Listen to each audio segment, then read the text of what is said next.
For the second night in a row, the Canucks come back from a 2-0 deficit. This time they beat the Blackhawks 3-2 in a shootout. We're breaking it down right here on Rink Wide Vancouver.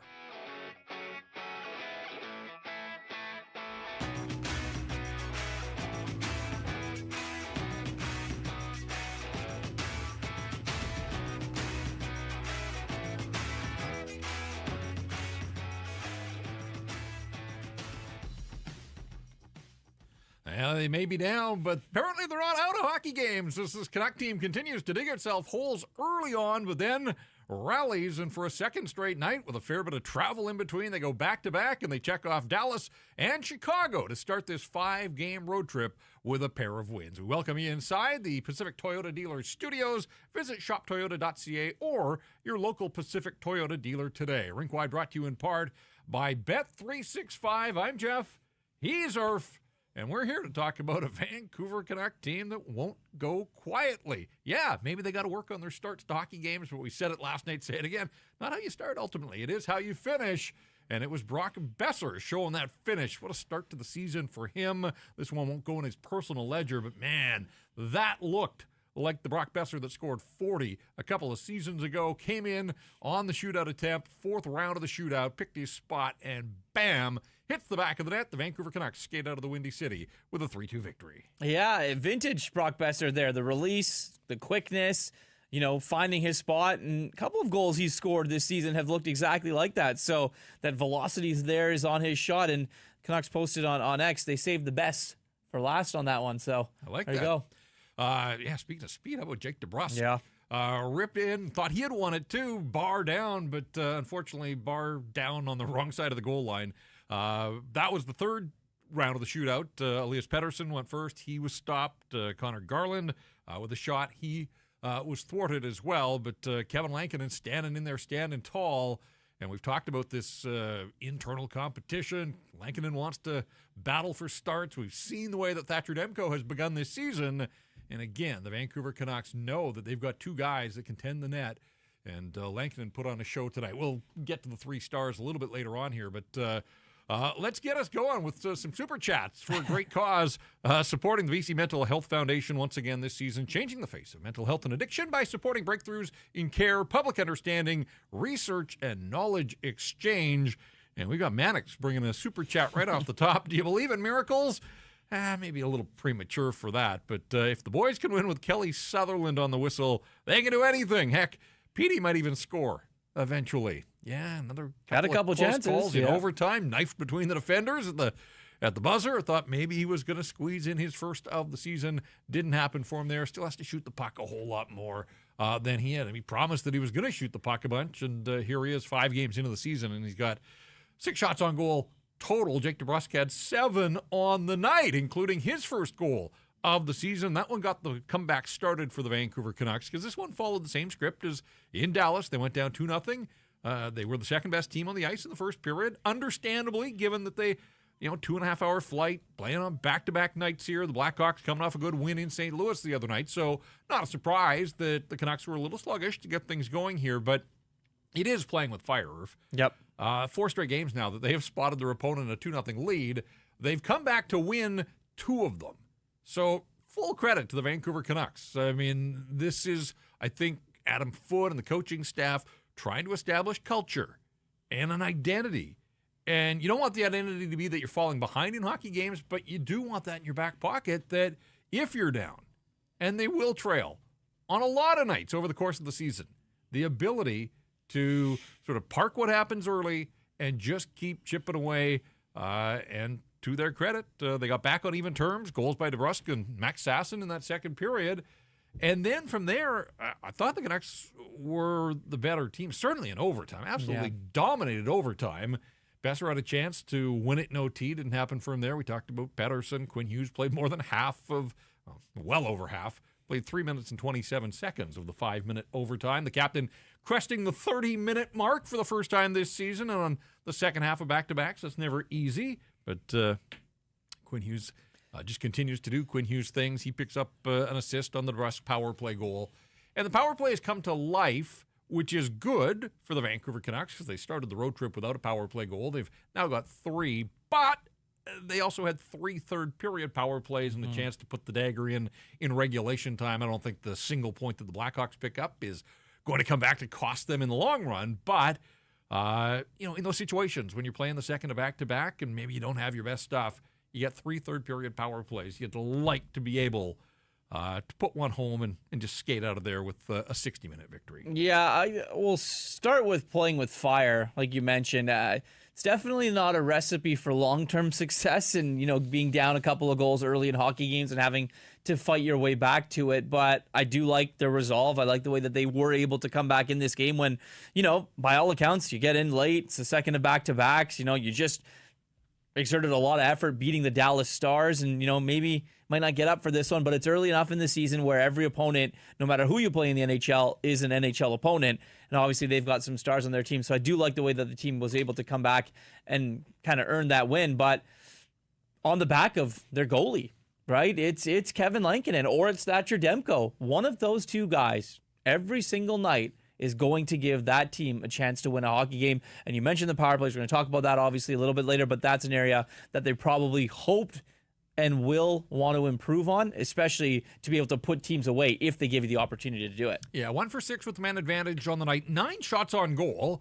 So they did get pucks to Spencer Knight on the power play, but again, just unable to pull the trigger and maybe a little more perimeter play than you would have liked, especially on that final power play with Bedard off the late hold on Tyler Myers. That came moments after the challenge, the coach's ballsy move by Jeff Blashill. Yeah. The Red Wings, Blashill was a Red Wing. Now he's a Blackhawk. So was Tyler Bertuzzi, actually. So Tyler Bertuzzi was a menace all night long. And he thought he had put Chicago up by a goal with 5:12 to go in that third period. Elias Pettersson's got to do a better job. He just tried to lean on him, essentially, and that didn't work. And Bertuzzi whacking away at the puck. But it was ruled no goal on the ice, and then it was challenged, and I've given up long ago, trying to figure out goaltender interference. This one went the Canucks' way. And not only did the play on the ice stand, but the rules of the game say, hey, you challenge and you're unsuccessful, then the other teams get a power play, and the Canucks did. So the Canucks had 2 power plays in the final 5 minutes of the hockey game, and that's the only knock here. But again, they get out of Chicago with the victory, so no harm, no foul there. And you're right. Like Kevin Lankinen, 31 saves on 33 shots and then 4 more in the shootout. Yeah. And as long as the 2 goaltenders stay healthy, like this is just going to be a constant theme, I think, for the Vancouver Canucks, that they feel good about the guys behind them. The goalies give the team in front confidence, and you start to see that. They just have to iron out the first periods where they have 1 first-period goal 5 games into the season. So that was opening night, Kiefer Sherwood, the very first goal of the season. Otherwise, they have nada in 4 straight first periods. So got to work on that. So you're saying you don't like the starts, Jeff? Not loving the starts, but I do like the results. Of course. And look, when you think of sort of the mood in this town after 3 games and after the losses to Edmonton and St. Louis, and they head out on the road and going into Dallas, they're about 500 now. They're 3-2. They have picked up 4 points, 1 more win over these final 3, and they're coming home with a minimum of 6 points. So you get the first 2, shoot higher than just 1 more win. It's going to be tough. Early start on Sunday against a Washington team that is rolling right now. So we'll talk more about that later in the program. By the way, and we'll get to our stat that stands out. This isn't it, but this is a stat that stands out. Canucks have won 11 straight games against the Blackhawks. Blackhawks have been dismal over the last bunch of years. Some signs of life, and they played the Canucks hard, obviously, here. But that is 11 straight victories. That's a franchise record for the Vancouver Canucks, 11 straight wins over any single opponent. It's wild. I mean, you're right. The Blackhawks have been ass for the last forever, and the Canucks have taken advantage of that, as many teams have over the little while. But we had a great stat the other night as well. Thatcher Demko against the Dallas Stars, 9-1-1 now in his career against the Dallas Stars. And you look at the Canucks as a whole, now 11-0. It's something about that Central Division that the Canucks like to play a little bit better when they go in the middle of the United States. National Hockey League correcting me a little bit here. They say this now matches the Canucks' longest win streak against a single opponent. Also, 11 straight wins against San Jose and 11 wins against the Toronto Maple Leafs.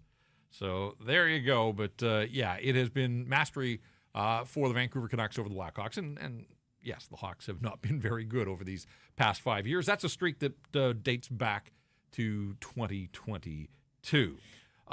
Let's go to the way there were only 4 goals scored in this hockey game. Yep. So just before we get to the 3-star selection, let's go over the goals. Ryan Donato opens the scoring on a power play in the first period, midway through the first. Elias Pettersson wins the draw cleanly. Mm-hmm. You can't ask more from your centerman. And Marcus Pettersson with a weak-clearing attempt that doesn't get out of the zone. And from there, the Hawks move it around. Andre Burakovsky just walks down the left wing pretty casually. Canucks giving him a little too much time and space. And it's Marcus Pettersson and Phil Hronek. Both of them, sticks out in front. And kind of quietly, Donato goes to the back post. Nice pass from Burakovsky, but wasn't really one for Marcus Pettersson's sizzle reel there, that entire play. No, definitely not. And I think kind of got lost after he tried to clear the puck and it didn't go out. Probably thought it was going to get out and it didn't. And he was kind of in no man's land. And Donato sneaks in behind him and is able to finish that pass off no problem. So that's the 1-0 goal. Again, Canucks giving up the first goal for a 4th straight game. Not a huge deal. But then they give up the second goal of the game in the final minute of the first. And sometimes those ones can be absolutely killers. Last night, Dallas on the power play late in the first period. To the Canucks' credit, they have been able to work themselves out of those goals that sometimes can be daggers. This time it was Tyler Bertuzzi. Had himself a shift there. Was all over the puck. He was all over the Canucks. And puck comes to him in front of the net. I'm not quite sure. Quinn Hughes, it's hard to poke holes in Quinn Hughes' game, but there were times where even the captain gets caught drifting a little bit, and he was out of position, and Hronek giving Bertuzzi too much space. Got the first crack at it, and then puck comes right back to him, and he's able to just slip it past Lankin. And 1914 was the time of that goal. So it was 2-0 for the Blackhawks after the first period. Again, the shots were 8-1 at one point. The Canucks were able to even the gap there, 15-13 through 20 minutes of play.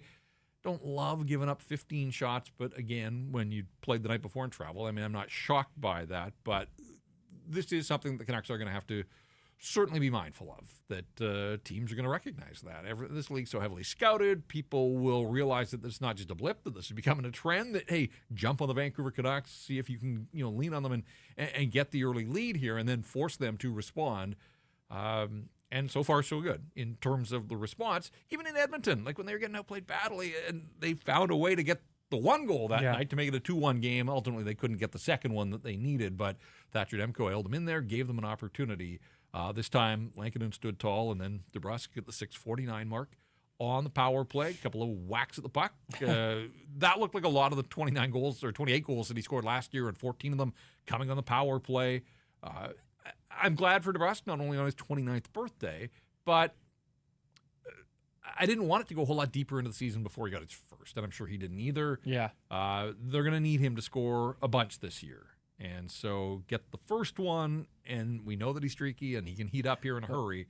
So can't say that he doesn't have a goal for the Vancouver Canucks. He's got his first, and that gave them some life on the power play as he worked his way away from Vlasic in front and was able to tuck the puck in behind Spencer Knight. Yeah, I like the play from Connor Garland there. I mean, he's just such a smart player, whether it's being in and around the net, knowing where to be and, putting his body in different positions. But even on that Jake DeBrusk goal, just firing the puck to the front, sees DeBrusk there, has his body, in position to be able to make a play. And DeBrusk is big enough and smart enough to be able to take a couple whacks at it and eventually is able to score there. What was it? Last year, Jake DeBrusk couldn't score at home, but he was able to score on the road. So he's got one early here, which is good. It's on the road. Obviously, you hope that will continue there as well. One thing I wanted to say about Tyler Bertuzzi. Remember Jerome Williams, the Toronto Raptor, the junkyard dog? That is Tyler Bertuzzi, I think, in a nutshell. No, you're right. Like, again, I use the word menace. Yeah. His name's going to pop up here in 3 stars in a sec. And so will this guy's name, Max Sasson. Yep. What an incredible start to the season in 2 leagues for Max Sasson. Scored in both games for Abbotsford last weekend down in Henderson, Nevada. One of them was an overtime winner. Scores last night. Pretty goal in Dallas off the rush. Takes the bank pass from Tyler Myers. Made no mistake. And here, another really strong shift from the Abbotsford line. And Carlson gets the second assist. Phil Hronek with a nice pass. Someone call it an all-world pass, in fact. Onto the stick assassin, who beat, wouldn't you know it, Jason Dickinson out of the corner. Now, Jason Dickinson was part of the storyline coming into this one. Well, I was going to ask you, they didn't get back to it. Are you surprised? They didn't beat him up, but Sasson beat him out of the corner. Yeah, and, I think that feels a lot better. And Hronek able to put the puck onto his stick, and there you go. Max Sasson with 2 goals. I jokingly said on social media that he's just 2 goals off the league lead in the American Hockey League, and only 4 off the National Hockey League lead here with a pair now for Max Sasson. So some surprising offense for a guy that didn't start the season on the roster, but he'll take it. He continues to battle. And the fact that he and his Abbotsford line mates stayed in the lineup, and the one change was, aside from Lankinen, was Aatu Räty coming out and Teddy Bluger making his season debut. You know, I think that speaks volumes of what the coaching staff saw from Sasson. They know the element of speed that he brings. And let's be honest, it hasn't been a terrific start to the year for Aatu Räty. It's early. He had the decent night against St. Louis when Sherwood scored both goals. But if you're Aatu Räty, you're sitting there and saying, like, hey, I started the season. Max Sasson wasn't even on the roster, and now I'm coming out as a healthy scratch. And we'll see after another win, do they plug Räty back in, or do you just keep riding? And I would guess that you probably just keep riding this Abbotsford line for a while. Yeah, we have a super chat from Thank Me Later, my dog Jesse, but we'll get to the other ones. He says, the Sassonator. I like it. Yeah, that's exactly kind of what he is out there, right? He runs around, flies around, puts himself in good positions. Like I talked about yesterday, we chatted on this show, what that line does with their minimal ice time and the chances that they are given is they make the most of every opportunity. Now, Max Sasson is taking this little ball that he has and he's running with it right now. He is running. He is running so far away from Aatu Räty that only the person that can stop him is Adam Foote.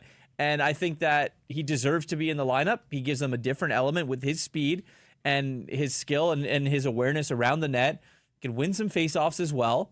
But if you're only putting him out on the ice with limited ice time, I mean, that line, they've had that chemistry. We said it again last night. It's like they've played together before. They know where each other are.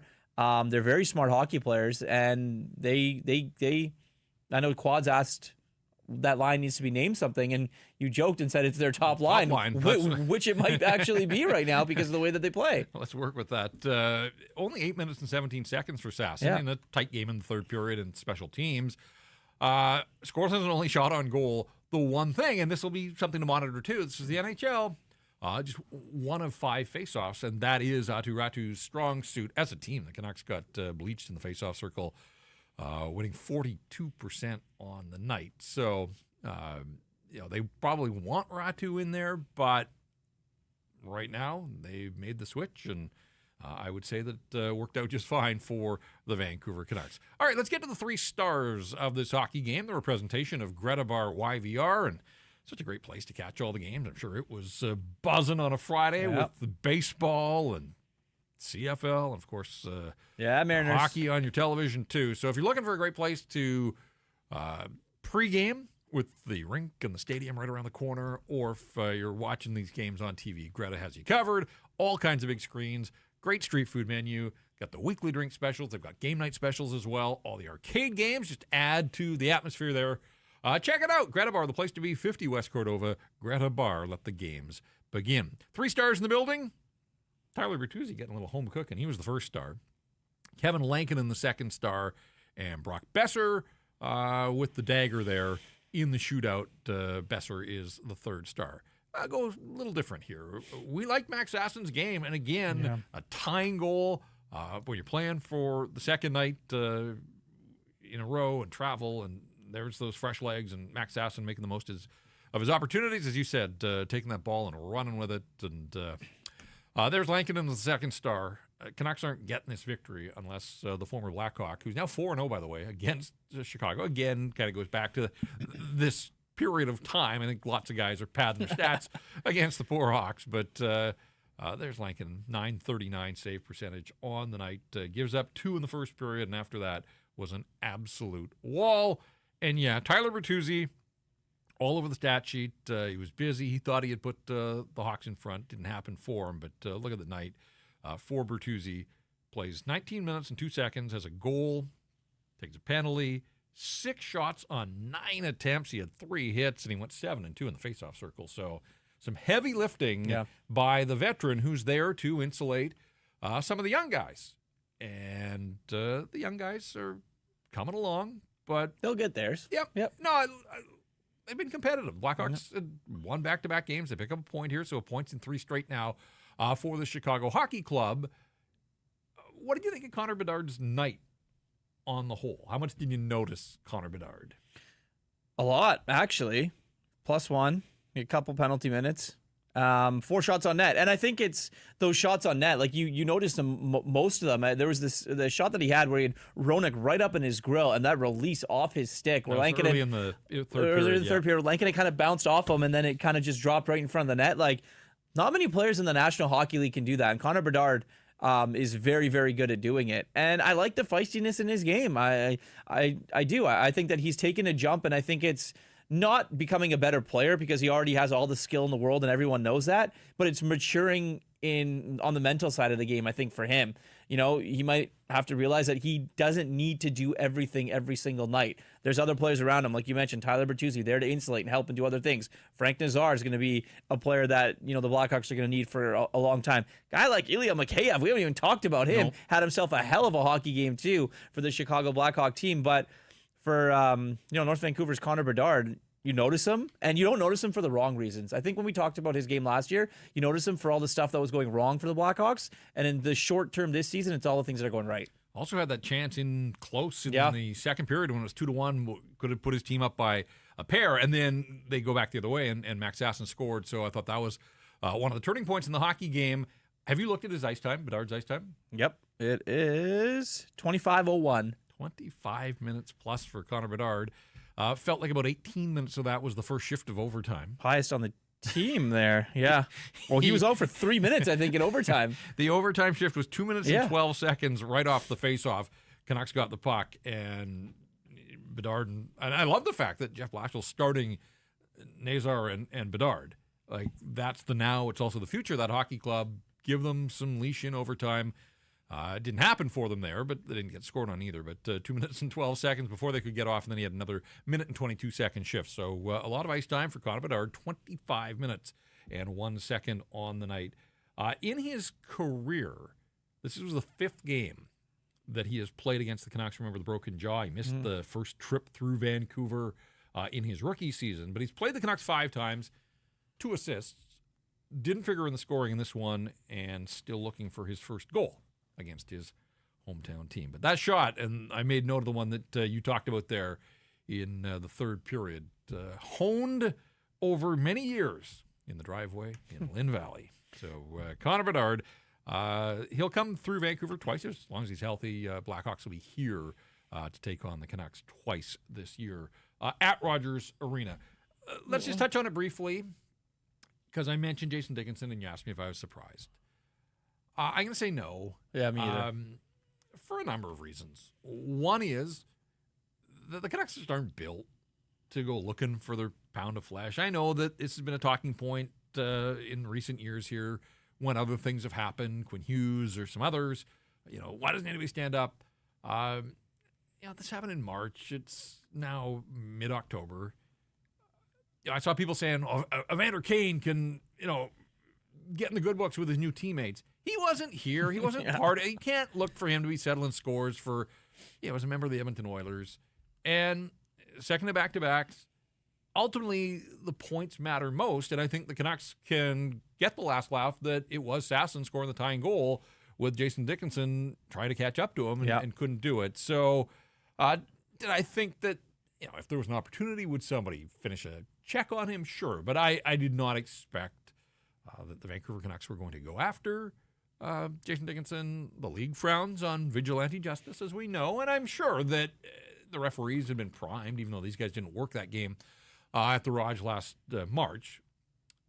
Bottom line is that Philip Hedl played this game, got through this game, and if the circumstances arise in future games against the Blackhawks and somebody decides that they want to try to send a message to Jason Dickinson, fine, go ahead. But I just was not the least bit surprised that nothing really materialized on that front in this hockey game. Yeah, no, neither was I. And I think that, they won the game, right? And at the end of it, because of them winning the game, I don't think that there's a problem at all. I think they did exactly what they needed to do and they set out to do, and that was get the important 2 points for that. And you're right. They just aren't really built like that. Like Philip Roenick, like Tyler Myers, no one really, like, you can't ask Drew O'Connor to go and do something. It's just not, they're not, any of those guys aren't going to do it. And Kiefer Sherwood, I know he was super pissed about it when it happened, but the guy's the leading goal scorer on the team. I don't think that he's trying to get off the ice for 5 minutes and maybe more if anything were to happen there. So I think when you look at it, by all accounts, good for the Canucks for going and taking care of their business on the ice because they won the hockey game. Going to get to the stat that stands out in a sec here, but want to get to a couple of super chats. Keep them coming. The BC Mental Health Foundation appreciates all of the support. Noah VC says, Pettersson did a lot of good, just can't seem to get the puck in the net, but he looked pretty good. I assume we're talking about EP40 there. It's always a multiple choice when you just say Pettersson, but I do want to devote some time to his night. So thank you for the super chat, and we'll sort of come around to that in a second here. Matt Blom says tonight is exactly why the Canucks paid Lankinen to be the 1B goaltender. Yeah, and my hunch is that they will alternate on this road trip, that you come back with Demko, Sunday morning game against the Capitals, and some people might say, early start. I don't think it's an issue. I may eat my words on that one, but I think you go Demko on Sunday, and then you probably come back with Lankinen on Tuesday in Pittsburgh, unless for some reason they felt that they wanted to save Lankinen for another one of his former teams in Nashville at the end of the trip and give Demko back-to-back starts. So we'll see, but I think Demko will end up getting 3 starts, and Lankinen will get 2 on the road trip. Bookham Dano says, Irf and Jeff, how many points on this roadie to consider it a success? What was it, 5 games? Yep. So 10 would be the max. I don't know, 7? Like, they got to 4 now. Right. So at the outset of the trip, I would have just gone with a conventional 500. If this team that was 1-2 and sort of there were questions and where was the offense and all that kind of stuff, I would have said, if they can come out of this road trip 2-2-1, sign me up, take it, and hopefully that's enough traction to start them moving in the right direction. But when you've gone 2 for 2 to start, you got to up the goals here, and so I like 7. Like I'm not going to get greedy. I don't think the Canucks will either. They're not looking past Washington, and look, the Capitals are off to a really nice start here, and that's going to be a tough one on Sunday, especially with that early start time. But you've taken the first 2. Yeah. So there's 6 points remaining. If you can get 3 of the remaining 6, there's your 7 points, and absolutely you are coming on home. Then you got the Habs and the Oilers back-to-back when you come off the road trip. So this is part of a 7-game, forget the 5-game road trip. This is 7 games and 11 nights for the Vancouver Canucks, and that's where you need 2 goaltenders. That's where you're going to need guys plugging into lineup and some load management and all that kind of stuff. But great start to the trip. The process hasn't been perfect, but the end results have been with wins in Dallas and Chicago. All right, let's get to the stat that stands out. It's delivered by Uber Eats, and Uber Eats is enabling fans to maximize their fandom all season long with exclusive game day deals on the app. And when there are home games, every time the Canucks are playing at home, you can get a buy one, get one 6-piece chicken McNuggets from McDonald's in Vancouver only on Uber Eats. From game day eats to paper plates and napkins if you're hosting, to all the ingredients you need to make your favorite game day dip before, during, or after the game, Uber Eats is assisting every fan's hockey experience all season long. #crave the stats. And the stat that stands out, Vancouver power play is 3 for 9 to start the road trip. Went out on the road without a power play goal. Got 2 in Dallas, got 1 here against the Chicago Blackhawks. So 33 1/3%, you would take that, but it also comes back to the conversation about the 3 in the third period. Like, if they could have bumped that to 4 for 9 in the road trip, again, they won, so they didn't need that additional power play goal. But I am encouraged. I thought the puck movement was better against the Stars than it was here against Chicago, but I just like the fact that Besser got a power play goal. DeBrusk has a power play goal. The empty netter turned out to be a power play goal for Quinn, so it goes in the stats, but not your conventional power play goal. But there are some signs of life here. And I think rather than collectively the group wondering when's this power play going to start to produce, they can sort of exhale as well and know that it's starting to come now, and hopefully we'll just get better as they go. Yeah, and I think the thing that, for me at least, when watching this power play and maybe watching them play in a small sample size, say 5 games, if they go 1 for 4, if they go 2 for 5, if they go, 0 for 3 that game, and then they go again 1 for 3 or 1 for 4, it's the consistency that you want to see. I think you don't want to see them have a string of games where they're like 0, 0, 0, 0, right? So if they can get power play goals, chip away, it doesn't need to be perfect all the time, but you're right. In that third period, you get one more goal there, you really can bury a game and you can put a team away. But that's one of these things that this team can learn, right? That power play unit is probably going to be changed again. Connor Garland's up there right now with Jake DeBrusk and obviously Elias Pettersson, Quinn Hughes there as well, and Brock Besser. But you never know when the coaching staff is going to decide to change that again. I think they're going to stick with what's working right now because Garland is always just moving, and Quinn Hughes obviously gets himself into any sort of situation. Elias Pettersson on the left side I didn't really like, but you put him there because he's not shooting when he's on his side anyway. So it's a different look. Maybe another pass for going across the seam of the ice there. Go rink wide. But there is that chance to do it. So I think that it is a work in progress. Nobody's power play in the NHL is perfect, but showing signs obviously is important. So I just want to backtrack here because sometimes this happens. They will go back and review game film before they set the final stat sheet in stone for the night. I think I said Jake DeBrusk had 7 shots in this hockey game. Double digits. 10 shots on goal. Wow. 13 attempts on the night for the birthday boy. And he was feeling it. He was feeling it. I don't think I think the last guy that got 10 shots, we have to go back and look. We are. We maybe come back for that. Yeah. We need a research Absolutely. staff. I just want to make a note of that. A 10-shot night for Jake DeBrusk, and he gets his first of the season.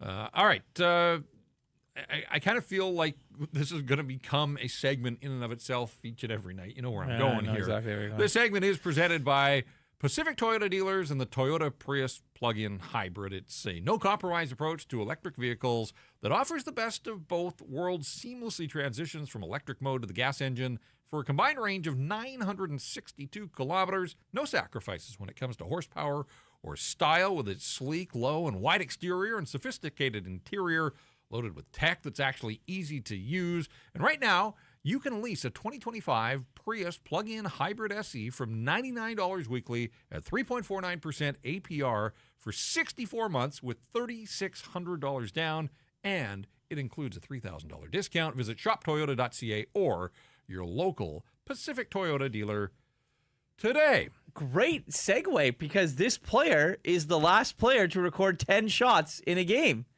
2/23/2023. So that's January 23rd, 2023. Elias Pettersson had 10 shots against St. Louis. There you go. And since then, he hasn't had that many in a game. No, has 6 on the season through 5 games. So, Again, an area that has to. It has to get better. I want to see him dig in and just say, I'm going to take this puck, and tonight I'm going to have, not 10 maybe, but let's 3. How about 3? Let's start with 3 and work from there. Elias Pettersson, just want to make sure that I've got the final numbers right because they do change. Elias Pettersson plays 21 minutes and 34 seconds. So Adam Foote's riding him. He's getting his ice time. I mean, it wasn't that long ago. Was it the St. Louis game that he played 15 and a half minutes? Up over 21 and a half. Now, there was a lot of special teams time, 6 minutes of power play time for Elias Pettersson. Has the 2 shots on goal. He did have 6 attempts, so he was shooting a little bit more here. And he led the Canucks with 11 faceoff wins, won 11 and 10 in the circle. And we talked about the faceoff that he won shorthanded, that puck should have got out and down the ice. So I thought he did his part there. There were moments in the hockey game. Again, I'm not questioning the effort level. I would have liked a little stiffer challenge on Bertuzzi there on the goal that ultimately didn't count. You got to box your guy out and make sure that he can't get a couple of whacks at the puck there. But, to me, it's hard to go much more than a C+ on the night for Elias Pettersson. His team wins. It is a team game, and he was part of that. but didn't figure in the scoring. Hit the crossbar on his shootout attempt. Although, would it have I thought he had reached forward momentum or his momentum had stopped there, and he kind of. We'll never know because goal didn't go in, but just tried a little too much, I think, ultimately on the shootout attempt. I mean, I'd probably go C+, kind of 6.5, 7 out of 10 if I'm grading him. I think that his best period was overtime in this hockey game. I thought that he was engaged. He made moves. He deked. He tried to shoot. He had that glorious opportunity where he split the defense and, was almost able to bury it past Spencer Knight. Unfortunately, wasn't able to do it. But I thought that that's where he looked his best. That's where he was skating his best. I didn't like the box out attempt against Tyler Bertuzzi. We always talk about the weight that he gained there. We like to see him try and use that a little bit more and shoot on the power play. Yeah. And I think that that's probably everyone's biggest thing with Elias Pettersson is firing the puck. Be that selfish guy. Assert it. Take your dominance. Own it. You're the guy. You are the guy. You're the highest paid player on the team. Shoot the puck as much as you want. Nobody on that bench, that coaching staff, upstairs in management is going to get mad at you for shooting. Your teammates ain't going to get mad at you for shooting. They want to see that. So as long as you're able to get through that, and once you start realizing that, firing the puck, I think good things are going to happen. I'm sort of of a mixed mind here. I get where he sits in sort of the depth chart of this hockey club offensively, but he didn't score an overtime goal last year. This was their first look at overtime and not decided there. He's going to get overtime shifts, but I want to believe that he can be a difference maker in OT, and I'm still waiting to see it. But I did like in the dying seconds of overtime when he knifed between the two defenders and took the puck to the net and tried to make something happen there. I was kind of hoping that Filip Chytil might be a little more assertive in overtime. I mean, the speed, we've talked about it. Yeah. He started overtime with Kiefer Sherwood and Filip Hronek. I think he had one other shift there. But, yeah, there wasn't a whole lot in his. And we didn't see him in the shootout. They went EP40, Garland, DeBrusk, and Besser. I'm always curious, had the shootout continued, how deep would they have to go to get to a guy like Quinn Hughes? How deep would you have to go to get to a player like Filip Chytil? They didn't need them, obviously, Besser with the only goal of the 4-round shootout. But the Canucks were 7-12 in games decided in overtime, and then that was the storyline last year. At one point, they lost 8 straight games that required overtime. That's flushing a lot of points. Yeah. And I think it was them in Calgary that tied for the league lead in 24 of their games, basically a third of their schedule going to overtime.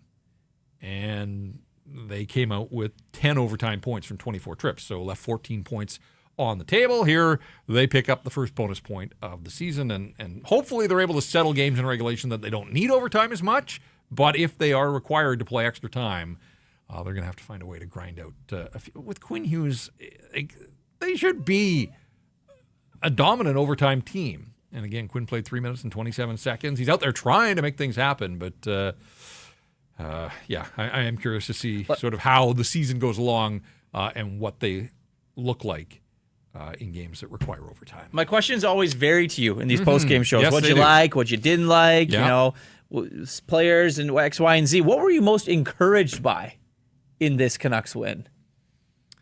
What made you wanting to see more, I think? Well, I think the fact that playing them back-to-back isn't easy, especially with the travel we've documented. I mean, some back-to-backs, they're going to have a back-to-back at home where they sleep in their own bed. That's not the same as playing in Dallas one night and flying to Chicago. And now, of course, the quick turnaround with an early start on Sunday in Washington, this is a tough road trip. They lose an hour going to the Eastern time zone from Chicago. They're going to overnight in Chicago and fly tomorrow. I think that makes sense. Get the guys a solid night of sleep in a hotel room and then fly, and they'll worry about it. There won't be a morning skate, but they'll be warm up and away they go.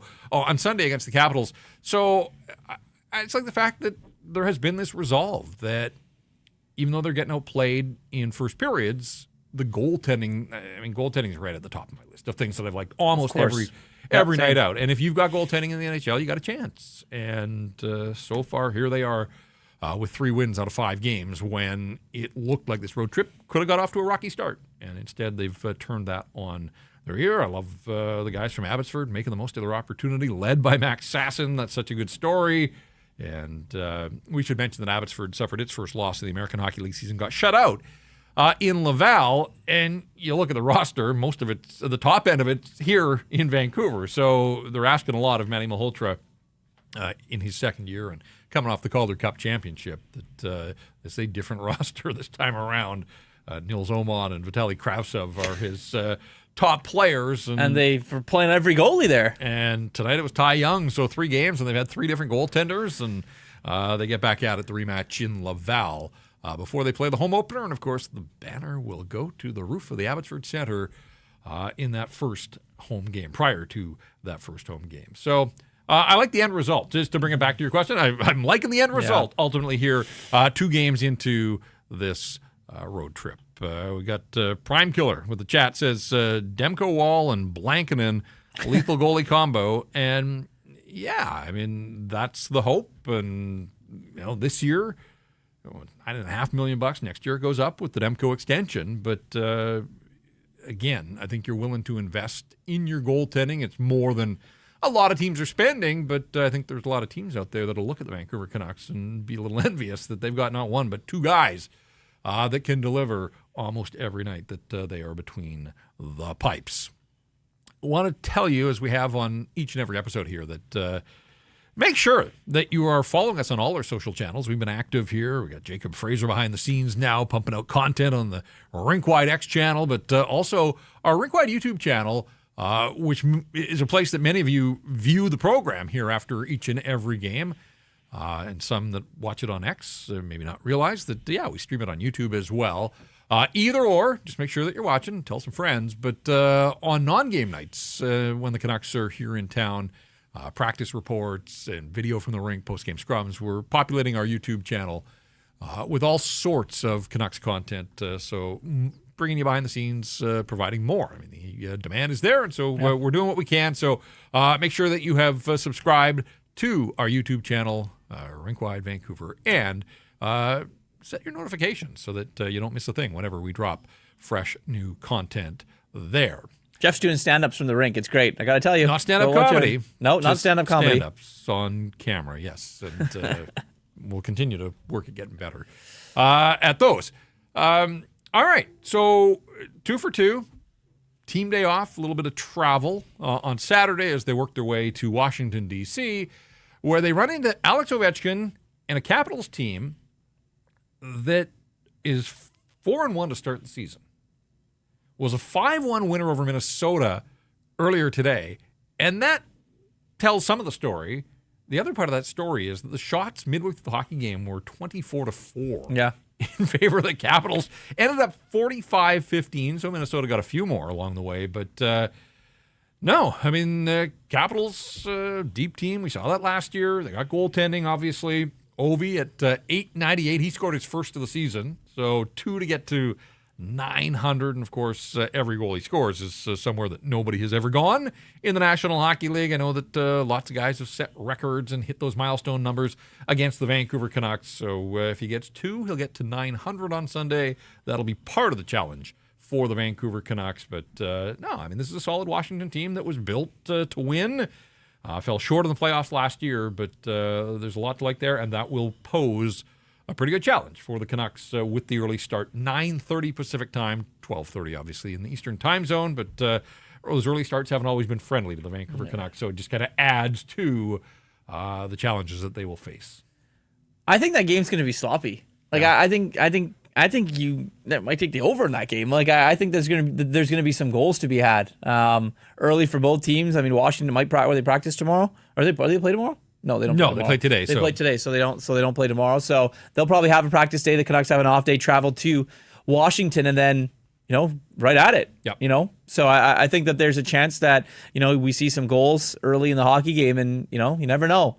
I mean, puck in Ovi's wheelhouse. Putting Max Sasson down for 1 already. That's just the way it works. But the Capitals 4-1. They've won 4 straight. So they dropped their opener. They have rallied with 4 straight victories, 14 goals for. and you think of what you think of offense. Obviously, the Capitals, they've given up 8 goals in 5 games, so they're stingy that way. And that's why I say, again, the Capitals see themselves as a team that is still in its competitive window there and wants to make some sort of statement, and they're off to a really nice start. Well, Alexei Protras is just a unit of a human being. I remember watching him for Prince Albert against the Vancouver Giants in junior, and he was 6'6", 230-some pounds then. And I was like, who is that guy? And obviously the Capitals knew who that guy was. They drafted him. And, bit of a late bloomer, but he is a handful, no doubt about it, and has found the hands as well to be able to score at the National Hockey League level. So, absolutely. Yeah. All right. Well, I think that's going to do it for us. Back-to-back nights. You've got Sunday off. Yep. I will be back. We're going to be watching football and baseball and some hockey. And some hockey. I'll be tuning in. Tyson Cole's going to be sitting in your seat, so Absolutely. Get Tyson in here for the first time this season. Awesome. Looking forward to that. We'll have some fun. And, just a crazy busy sports Sunday that starts at 9:30 Pacific time. So get up early, watch the Vancouver Canucks and the Washington Capitals, and then we will be here to deliver yet another episode of Rink Wide Vancouver. Jake DeBrusk with his first of the season, Max Sasson with his second, and Kevin Lankinen, sensational in goal. He gets his first win of the year for the Vancouver Canucks. So a solid team effort, required a shootout, but they get it done in the Windy City. Put the win in the Windy City for the Vancouver Canucks, 3-2. They down the Chicago Blackhawks, 2-2 to start the road trip into Washington on Sunday a.m. All right, well, I look forward to seeing you again then on Tuesday when the Canucks take on the Pittsburgh Penguins. Absolutely. But before Sunday, we have Saturday. Some work to do. Yes, Absolutely. we do have Saturday work to do. Mm-hmm. Time for our Bet365 portion of this show. All right, hear me out, chat. Okay? Just got to listen very carefully. This one's going to get a little wild, a little bit wacky, a little bit weird, but I kind of like that. We're taking all the Canadian teams on Saturday that are in action except the Calgary Flames. So the Leafs to beat the Kraken, Montreal to beat the Rangers, Oilers to beat the Devils, Jets to beat the Preds, and the Ottawa Senators to beat the New York Islanders. Vegas beats Calgary. $10 pays you $213 on Bet365. I'm going to do it. Probably should. But, yeah, whatever your bet is, it's never ordinary. Wild here on a Friday night. Yeah, Bet365. Getting frisky. Download the app and get in on the game. Use code NATION. Bet365 must be 19 or older. Please play responsibly. Might not be the most responsible bet, but that one, it's pretty sharp. I think it's sharp. Did I hear you say that Seattle's in Toronto? Yeah. On Saturday? Seattle's in Toronto on Saturday. Yes. Seattle's also in Toronto on Saturday. On Sunday, yes. Looking to wrap up. I don't think the Seattle teams are going to sweep Toronto. No? Okay. Over the weekend. I think the Mariners, they want theirs. It may come at the expense of a Kraken loss, but the Mariners want theirs and want to punch their ticket to the World Series. If they don't, they're going 7, a 7th and deciding game. We'll see what happens there. That series is back to Toronto, and the Vancouver Canucks are on their way to Washington. Hey, big thanks to Jacob Fraser behind the scenes helping out once again for us here on Rink Wide. Appreciate all of his help, and enjoy your weekend. We'll catch up with you on Tuesday. For the rest of you, the viewers and the listeners, hopefully you're back here on Sunday when the Canucks take on the Capitals. But for Irf, I'm Jeff. Thanks so much for checking out this episode of Rink Wide Vancouver.